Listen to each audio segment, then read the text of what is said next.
Good morning to one and all. Hello students, this is Varun Goyal from Raikot Public School, Raikot. Today we are continuing our topic from exercise 14.2. Exercise 14.2 is quite easy because this exercise you are already done in your previous classes in so many times. Okay, so let us start the questions with some brief examples. Okay, so first question is, देखो राजी statements कुछ question ही मैं proper लिखूंगा, कुछ question ਦੀਆਂ statements ਦਾ ਥੋੜਾ ਜਿਹਾ hint ਦਊਂਗਾ। ਸਟੇਟਮੈਂਟ ਤੁਸੀਂ ਬੁੱਕ 'ਚ ਦੇਖ ਸਕਦੇ ਹੋ, ਸਟੈਟ ਦੀ ਸਟੇਟਮੈਂਟ ਬੁੱਕ ਦੇ ਵਿੱਚ ਵੀ ਅਵੇਲੇਬਲ ਹੈ। ਸੋ ਫਸਟ ਸਟੇਟਮੈਂਟ ਸਮਝੋ ਧਿਆਨ ਨਾਲ, very easy statement. The blood group of 30 students of class 8th are as follows. ਆਪਾਂ 30 ਸਟੂਡੈਂਟ ਕਲਾਸ ਵਿੱਚ ਮੰਨ ਲਓ 8th ਕਲਾਸ ਵਿੱਚ 30 ਸਟੂਡੈਂਟ ਨੇ, ਉਹਨਾਂ ਦਾ ਆਪਾਂ ਬਲੱਡ ਗਰੁੱਪ ਨੋਟ ਕਰ ਰਹੇ ਹਾਂ।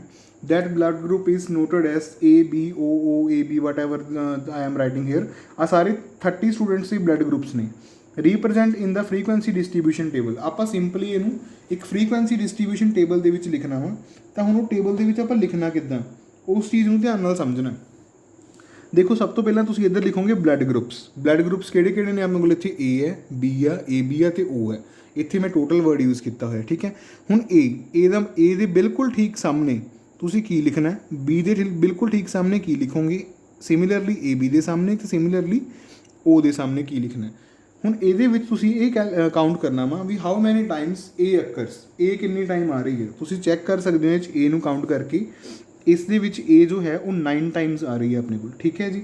ਉਸ ਤੋਂ ਬਾਅਦ ਜੇ B ਦੀ ਗੱਲ ਕਰੀਏ, B ਜੇ ਤੁਸੀਂ ਕਾਊਂਟ ਕਰੋਗੇ B ਕਿੰਨੀ ਵਾਰ ਆ ਰਹੀ ਹੈ, 1 ਇੱਦਾਂ 1 ਆ 2 ਹੋ ਗਈ। ਉਸ ਤੋਂ ਬਾਅਦ B ਆਊਗੀ ਆਪਣੇ ਕੋਲ ਆ 3 ਹੋ ਗਈ, 4 ਹੋ ਗਈ, 5 ਹੋ ਗਈ ਤੇ ਇੱਕ 1 ਦੈਨ ਸੈਕਿੰਡ B ਇੱਥੇ ਵੀ ਹੈ ਆਪਣੇ ਕੋਲ। ਉਸ ਤੋਂ ਬਾਅਦ ਥਰਡ B ਆਪਣੇ ਕੋਲ ਕਿੱਥੇ ਹੈ, this one is third, fourth 5 B 5 ਨੇ। Actually 1 B may be misprint by me, ਤਾਂ B ਵੈਲਿਊ ਐਕਚੁਅਲੀ 6 ਆਊਗੀ, 6 ਵਾਰ B ਆਊਗੀ ਇੱਥੇ। ਆਫਟਰਵਰਡਸ AB ਦੀ ਗੱਲ ਕਰੀਏ ਤਾਂ AB 3 ਟਾਈਮਸ ਆ ਰਿਹਾ ਵਾ ਆਪਣੇ ਕੋਲ, AB ਐਂਡ ਲਾਸਟ AB, ਇਹ 3 ਟਾਈਮਸ ਆਪਣੇ ਕੋਲ ਆ ਰਿਹਾ ਵਾ। ਇੱਥੇ ਐਕਚੁਅਲੀ ਉਹ B ਸੀ, ਠੀਕ ਹੈ। ਇੱਥੇ B A ਨਹੀਂ ਆਉਣਾ, B ਕੌਮਾ ਹੀ ਆਉਣਾ, ਕਿਉਂਕਿ B A ਕੋਈ ਬਲੱਡ ਗਰੁੱਪ ਨਹੀਂ ਹੁੰਦਾ। ਸੋ B 6 ਹੋ ਗਈਆਂ ਸੀ ਆਪਣੇ ਕੋਲ, A 9 ਹੋ ਗਈ, ਠੀਕ ਹੈ। O ਬਲੱਡ ਗਰੁੱਪ ਕਿੰਨਿਆਂ ਕੋਲ ਹੈ? O ਬਲੱਡ ਗਰੁੱਪ ਹੈਗਾ 12 ਕੋਲ। ਟੋਟਲ ਇਹਨਾਂ ਸਾਰਿਆਂ ਨੂੰ ਐਡ ਕਰਕੇ ਇੱਥੇ ਲਿਖੋਗੇ ਟੋਟਲ, ਉਹ ਆਊਗਾ 30। ਉਹ ਟੋਟਲ 30 ਆਊਗਾ, ਇਹ ਨਹੀਂ ਹੈ ਵੀ ਹਰ ਵਾਰ ਡਿਫਰੈਂਟ ਆਊਗਾ। ਜਿੰਨੇ ਤੁਹਾਨੂੰ ਨੰਬਰ ਆਫ ਸਟੂਡੈਂਟਸ ਇੱਥੇ ਗਿਵਨ ਹੋਣਗੇ ਉਨਾ ਹੀ ਟੋਟਲ ਇੱਥੇ ਆਉਣਾ ਚਾਹੀਦਾ ਵਾ, ਤਾਂ ਤੁਹਾਡਾ ਇਹ ਕੁਐਸਚਨ ਕੀ ਆ, ਪ੍ਰੋਪਰ ਤਰੀਕੇ ਨਾਲ ਕਰੈਕਟ ਹੋਊਗਾ, ਠੀਕ ਹੈ ਜੀ। ਨੈਕਸਟ ਕੁਐਸਚਨ ਦੀ ਸਟੇਟਮੈਂਟ ਤੁਸੀਂ ਬੁੱਕ 'ਚ ਦੇਖੋ, ਮੈਂ ਸਟੇਟਮੈਂਟ ਬੋਲਦਾ ਵਾਂ, ਧਿਆਨ ਨਾਲ ਦੇਖੋ।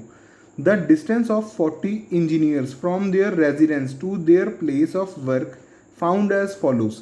40 ਇੰਜੀਨੀਅਰ ਨੇ ਜਿਨ੍ਹਾਂ ਦਾ ਘਰ ਤੋਂ ਡਿਸਟੈਂਸ ਜਿਹੜਾ ਹੈਗਾ ਵਾ ਉਹ ਕਿੰਨਾ ਦਿੱਤਾ ਹੋਇਆ ਆਪਾਂ ਨੂੰ, ਅਲੱਗ-ਅਲੱਗ 40 ਇੰਜੀਨੀਅਰ ਸਾਰਿਆਂ ਨੂੰ ਦਿੱਤਾ ਹੋਇਆ ਆਪਾਂ ਨੂੰ, ਠੀਕ ਹੈ। ਕੰਸਟਰਕਟ ਅ ਗਰੁੱਪਡ ਫ੍ਰੀਕੁਐਂਸੀ। ਗਰੁੱਪਡ ਫ੍ਰੀਕੁਐਂਸੀ ਕਿਹੜੀ ਹੁੰਦੀ ਹੈ ਤੁਹਾਨੂੰ ਮੈਂ ਦੱਸਿਆ ਹੋਇਆ ਵਾ ਆਲਰੇਡੀ ਡੈਫੀਨੇਸ਼ਨ ਫਸਟ ਵੀਡੀਓ ਦੇ ਵਿੱਚ, ਜਿਸ 'ਚ ਆਪਾਂ ਗਰੁੱਪ ਬਣਾਉਂਦੇ ਹਾਂ ਜਿਵੇਂ 0 to 5, 5 to 10 ਇੱਦਾਂ। ਗਰੁੱਪ ਫ੍ਰੀਕੁਐਂਸੀ 'ਚ ਕਰਨਾ ਵਾ taking the first interval as 0.05। First interval ਆਪਾਂ ਲੈਣਾ ਵਾ 0.5, ਠੀਕ ਹੈ। ਇਹਦੇ ਵਿੱਚ ਕੀ ਆ, ਜਿੰਨਾ ਡਿਸਟੈਂਸ 5 ਕਿਲੋਮੀਟਰ ਆ ਉਹ ਇਨਕਲੂਡਡ ਨਹੀਂ ਹੈ, ਬ੍ਰੈਕਟ ਦੇ ਵਿੱਚ ਆਪਣੀ ਸਟੇਟਮੈਂਟ 'ਚ ਲਿਖਿਆ ਹੋਇਆ ਵਾ।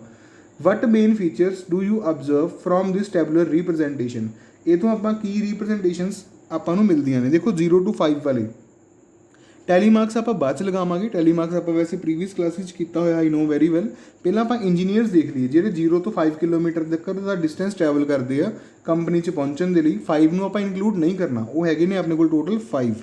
ਉਸ ਤੋਂ ਬਾਅਦ 5 to 10 ਵਾਲੇ ਹੈਗੇ ਆ 11, ਫਿਰ ਉਸੇ ਤਰ੍ਹਾਂ ਹੀ ਨੈਕਸਟ ਵੀ 11 ਹੈ, ਫਿਰ 9, ਫਿਰ 1, 1, 2। ਤੁਸੀਂ ਜਦੋਂ ਇਹਨਾਂ ਸਾਰਿਆਂ ਦਾ ਟੋਟਲ ਕਰਕੇ ਦੇਖ ਲੈਣਾ ਵਾ ਵੀ 40 ਆ ਰਿਹਾ ਜਾਂ ਨਹੀਂ ਆ ਰਿਹਾ। ਜੇ 40 ਆ ਰਿਹਾ ਤਾਂ ਤੁਹਾਡਾ ਕੁਐਸਚਨ ਇਹ ਕਰੈਕਟ ਹੈ, ਠੀਕ ਹੈ ਜੀ। ਸੋ ਹੇਅਰ ਆਈ ਗੈਟ 40। ਹੁਣ ਆਪਾਂ ਗੱਲ ਕਰਦੇ ਹਾਂ ਟੈਲੀ ਮਾਰਕਸ ਦੀ। ਟੈਲੀ ਮਾਰਕ ਕਿਵੇਂ ਲਗਾਉਂਦੇ ਹੁੰਦੇ ਆਪਾਂ, ਜਿਵੇਂ ਇੱਥੇ 5 ਹੈ ਤਾਂ ਆਪਾਂ 1, 2, 3, 4 ਇੱਕ ਲਾਈਨ ਇੱਦਾਂ 5, ਠੀਕ ਹੈ ਜੀ। ਨੈਕਸਟ ਆਪਣੇ ਕੋਲ 11 ਨੇ ਤਾਂ ਆਪਾਂ ਲਗਾਵਾਂਗੇ 1, 2, 3, 4 ਇੱਕ 5 ਇੱਦਾਂ, ਫਿਰ 1, 2, 3, 4, 5 ਇੱਦਾਂ, 5, 5, 10 ਹੋ ਗਏ, ਇੱਕ ਲਾਸਟ 'ਤੇ ਇੱਦਾਂ ਲਗਾ ਦੇਣਾ 11। ਸੇਮ 11 ਇਹਦੇ ਲਈ ਵੀ ਸੇਮ ਆ ਜਾਣਾ। 9 ਦੇ ਲਈ ਕਿਵੇਂ ਲਗਾਵਾਂਗੇ 1, 2, 3, 4 ਆ 5 ਹੋ ਗਏ, ਫਿਰ 1, 2, 3, 4। 1 ਦੇ ਲਈ ਤਾਂ 1 ਹੀ ਹੁੰਦਾ, 1 ਦੇ ਲਈ ਫਿਰ 1 ਹੁੰਦਾ, 2 ਦੇ ਲਈ ਇੱਦਾਂ ਲਗਾ ਦਾਂਗੇ। ਸੋ ਦਿਸ ਆਰ ਦਾ ਟੈਲੀ ਮਾਰਕਸ। ਇੱਥੇ ਆ ਕੇ ਤੁਹਾਡਾ ਇਹ ਕੁਐਸਚਨ ਕੀ ਹੈ, ਖਤਮ ਹੋ ਜਾਂਦਾ ਹੈ। Now let us move on the next question. ਹਾਂਜੀ students, so we are here with third question. Third question ਦੀ ਸਟੇਟਮੈਂਟ ਦੇਖੋ ਕੀ ਆ। The relative humidity percentage wise ਆਪਾਂ ਨੂੰ ਦਿੱਤੀ ਹੋਈ ਆ ਆਫ ਅ ਸਰਟਨ ਸਿਟੀ, ਕਿਸੇ ਸਿਟੀ ਦੀ ਫੋਰ 30 ਮੰਥਸ। ਹਿਊਮਿਡਿਟੀ ਕੀ ਹੁੰਦੀ ਆ, ਹਵਾ ਦੇ ਵਿੱਚ ਨਮੀ ਦੀ ਮਾਤਰਾ। ਸਾਇੰਸ 'ਚ ਪੜ੍ਹਦੇ ਹੋ ਤੁਸੀਂ ਸਾਰੇ ਇਸ ਚੀਜ਼ ਨੂੰ, ਠੀਕ ਹੈ। 30 डेज़ की नीचे अनुसार दी हुई है बुक तुम चैक कर सकते हो। इट इज़ स्टार्टड फ्रॉम 98.1 98.6 99.2 कुछ इदा दी होगी स्टेटमेंट्स चैक कर लो। पहला क्वेश्चन की है construct a grouped frequency distribution table with classes 84 86 86 88 and so on till कितने तक आप कंस्ट्रक्ट करनी है ना। देखो राजी तुम उपर डाटे के देख सकते हो जी अपने को फ्रीक्वेंसी दी हुई है वो फ्रीक्वेंसी के अपने को हाईएस्ट जो वैल्यू है दैट वैल्यू इज़ 99.2 99.2 भी है ना, मतलब वो वैल्यू 98 तो 100 के विच आऊगी 99.2 वाली। ठीक है, एक चीज़ का ख्याल रखना वा जदों भी तुसी आ सीरीज़ बनानी है ये बुक च दिती होया करूगी भी तुसी कितना कितना डिफरेंस लैके बनानी है। तो आह वाला जो नंबर है ना इधरली साइड वाले ये इनकलूड नहीं करने, इन्हों तो लैस वैल्यू चकनी है आह वाले इनकलूड कर सकते हैं आप। ठीक है, ये वाले इनकलूडड ने ये वाले इनकलूड नहीं करने। हुण आपां ये देखना वा भी 84 तो 86 के विच किन्ने डेज़ ने जो ह्यूमिडिटी इन्नी रहिंदी है अपने को। ठीक है, तो according to me it is 1, फिर उस तो बाद 86 to 88 के भी 1 डे आऊगा, उस तो बाद फिर 2 आएगा, उस तो बाद अगेन 2 दैन 7 दैन 6 डेज़ आएंगे दैन 7 दैन 4 कैलकुलेट करके मैं टोटल चैक करूँगा तो मेरा टोटल आएगा 30। तुसी राजी ये बुक दे विच चैक करना प्रॉपर तरीके नाल। You can use different types of pen and pencils also so that you are able to do this. Afterwards इन्ना लिखण तो बाद हुण उन्होंने देखो नैक्सट क्वेश्चन की पूछे वो कहना विच मंथ और season do you think this data is about. Humidity की जो गल होंगी है तो अपन पता भी नमी की मात्रा जी होंगी है वो ज़्यादातर कदों होंगी है अपने को रेनी सीजन के होंगी है। ठीक है, तो वह आंसर आप सैकेंड पार्ट का की लिखांगे rainy season. Okay students, afterwards third question की है अपने को रेंज ऑफ दिस डाटा। हाँ जी स्टूडेंट्स, तो रेंज ऑफ इस डाटा की रेंज कितनी है। रेंज का मतलब होंगे मैं थोड़ा दसिया सी आ जो उपर थोड़ा फ्रीक्वेंसी दी होगी ना बुक के 98 पॉइंट समथिंग जो वट एवर जो भी 98.1 98.6 इन्हों के विचों तुसी सब तो वड्डी वैल्यू फाइंड करनी है। सब तो वड्डी वैल्यू थोड़ी आऊगी 99.2। थर्ड का गल कर रहे हैं रेंज, सब तो वड्डी वैल्यू माइनस सब तो छोटी वैल्यू 84.9 इन्होंने दोनों तुसी करोगे माइनस करके you will get your answer 14.3। So here your question number 3 is completed. Question number 4 जो है that is your homework question. Question number 5 is also your homework, तुसी खुद ट्राई करोगे because these questions are quite easy according to me. Okay, so now let us move on the next one. Now you can see here question number 6 3 coins were tossed 30 times. 3 coin toss किए गए हैं 30 बार। ठीक है, देखो 3 coin toss करांगे तो अपन पता है कॉइन दी 2 साइड्स होंदियां ने। ठीक है जी, जिन्नी बार उन्होंने टॉस करते हैं तो सैंपल स्पेस के अपने को 8 एलीमेंट आएंगे उन्नी वो पावर करते होंगे आप, ये याद रखियो प्रोबेबिलिटी भी काम आऊगा। ओके, कहते 3 टाइम्स आप 30 टाइम्स कॉइन को टॉस कर रहे हैं साइमल्टेनियसली। आप हर बार की नोट करना वा भी हैड कितनी बार आ रहा वा। ठीक है, हो सकता हैड पहली बार आया ही ना हो सकता एक बार हैड आया हो सकता 2 बार हैड आया हो फिर हो सकता 2 बार आया हो फिर 1 बार आया हो फिर 2 बार फिर 3 बार भी आ सकता है। मतलब हैड आने के चांसिस किन्ने ने वो सारे इन्होंने बहुत लंबी लाइन से लिख के दिते हुए statement you can C in your book also. तो वो किन्ने टाइम्स अकरेंस हो रही है वो लिखना। देखो आ सारी स्टेटमेंट के विच मैनू पता वा जी कॉइन 3 बार टॉस करांगे किसी भी कॉइन तो 3 बार तो वध हैड नहीं आ सकते।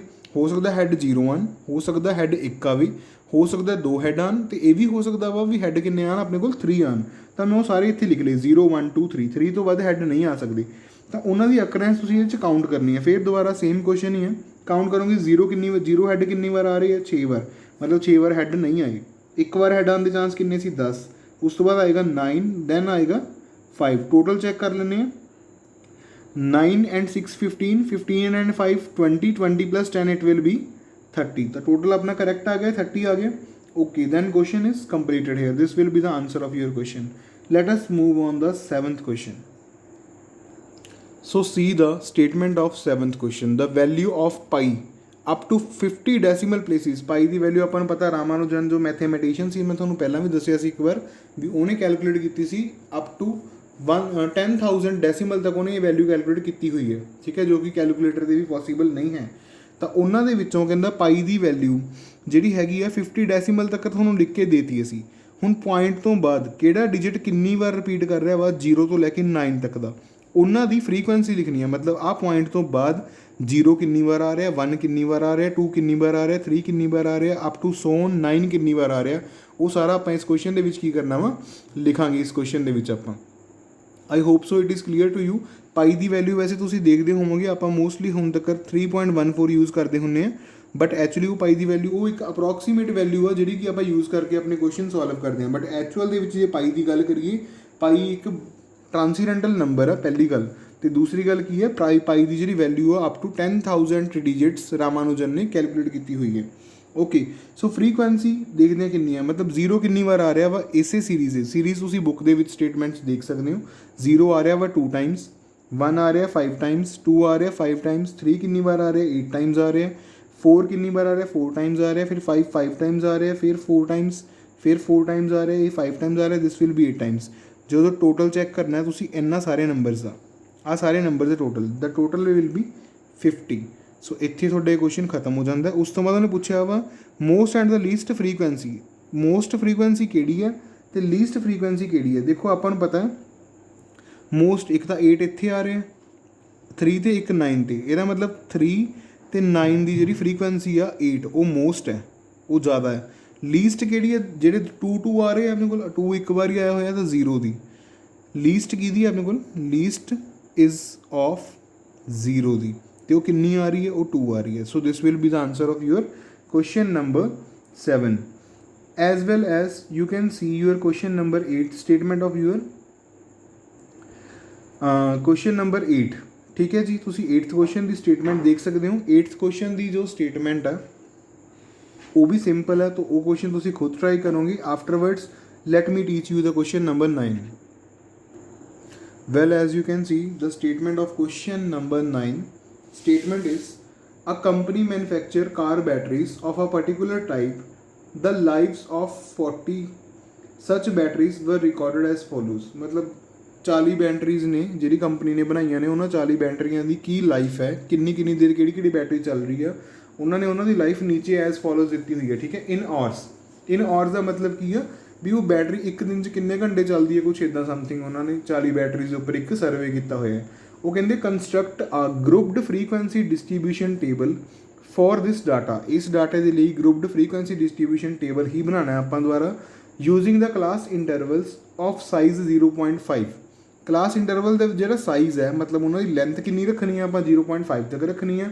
ਸਟਾਰਟ ਕਿੱਥੋਂ ਕਰਨੀ ਆ ਆਪਾਂ ਇੰਟਰਵਲ 2 ਤੋਂ 2.5 ਤੱਕ, ਮਤਲਬ ਆਪਣਾ ਜੋ ਸਟਾਰਟਿੰਗ ਇੰਟਰਵਲ ਆ ਉਹ ਹੈਗਾ 2 ਤੋਂ 2.5। ਹੈਡਿੰਗ ਇਹਨੂੰ ਕੀ ਦੇਣੀ ਹੈ, lives of batteries, lives of batteries. ਉਸ ਤੋਂ ਬਾਅਦ ਆਪਾਂ ਕੀ ਲਿਖਣਾ, ਨੰਬਰ ਆਫ ਬੈਟਰੀਜ਼, ਇੱਥੇ ਨੰਬਰ ਆਫ ਬੈਟਰੀਜ਼ ਮਤਲਬ ਕਿੰਨੀ ਲਾਈਫ ਆ, ਅਤੇ ਉਸ ਲਾਈਫ ਦੇ ਵਿੱਚ ਕਿੰਨੀਆਂ ਬੈਟਰੀਜ਼ ਆ ਜਾਂਦੀਆਂ ਨੇ ਉਹ ਲਿਖਣੀਆਂ ਨੇ ਆਪਾਂ। ਲਾਈਫ ਜਿਹੜੀਆਂ ਬੈਟਰੀਜ਼ ਦੀਆਂ ਨੇ ਤੁਸੀਂ ਕੁਐਸਚਨ 'ਚ ਦੇਖ ਸਕਦੇ ਹੋ 2.6 3.0 3.7 3.2 2.2 ਇਹ ਸਾਰੀ ਦਿੱਤੀਆਂ ਹੋਈਆਂ ਨੇ। You can see in your NCERT book. So now let us start this question. ਤੁਸੀਂ ਦੇਖ ਸਕਦੇ ਹੋ ਕੁਐਸਚਨ ਦੇ ਵਿੱਚ ਵੀ ਜੋ ਮੈਕਸਿਮਮ ਲਾਈਫ ਆ ਬੈਟਰੀ ਦੀ ਉਹ ਆਪਣੀ ਕਿੰਨੀ ਆ, ਉਹ 4 ਸਮਥਿੰਗ ਹੈ। ਠੀਕ ਹੈ, 4.1 ਵੀ ਪਈ ਆ ਆਪਣੇ ਕੋਲ। ਸੋ ਆਪਾਂ ਇਹ ਜਿਹੜਾ ਟੇਬਲ ਬਣਾਉਣਾ ਵਾ ਆਪਾਂ ਇਹਨੂੰ 5 ਤੱਕ ਬਣਾਵਾਂਗੇ। 0 ਤੋਂ 2.5 ਬਣ ਗਿਆ ਨਾ। ਹੁਣ ਆਪਾਂ 2.5 ਤੋਂ ਕਿੱਥੇ ਤੱਕ ਲੈ ਕੇ ਜਾਵਾਂਗੇ ਟੇਬਲ ਨੂੰ, 2.5 ਟੂ, ਦੇਖੋ ਇੱਥੇ 2.5 ਤੋਂ ਆਪਾਂ ਲੈ ਕੇ ਜਾਵਾਂਗੇ ਇਹਨੂੰ 3 ਤੱਕ, ਫਿਰ 3 ਟੂ 3.5, ਫਿਰ 3.5 ਟੂ 4, ਫਿਰ 4 ਟੂ 4.5, ਫਿਰ 4.5 ਟੂ 0.5। ਮਤਲਬ ਆਪਾਂ ਲਿਵਸ ਆਫ ਬੈਟਰੀਜ਼ ਜਿਹੜੀਆਂ ਆਵਰਸ ਦੇ ਵਿੱਚ ਆ, ਘੰਟਿਆਂ ਦੇ ਵਿੱਚ, ਉਹ ਆਪਾਂ ਇੱਦਾਂ ਚੂਜ਼ ਕਰਾਂਗੇ। ਠੀਕ ਹੈ ਜੀ, ਹੁਣ ਉਹ ਬੈਟਰੀਜ਼ ਕਾਊਂਟ ਕਿਵੇਂ ਕਰਨੀਆਂ ਨੇ ਤੁਸੀਂ ਦੇਖ ਸਕਦੇ ਹੋ ਆਪਣੇ ਚਾਰਟ ਦੇ ਵਿੱਚ ਵੀ।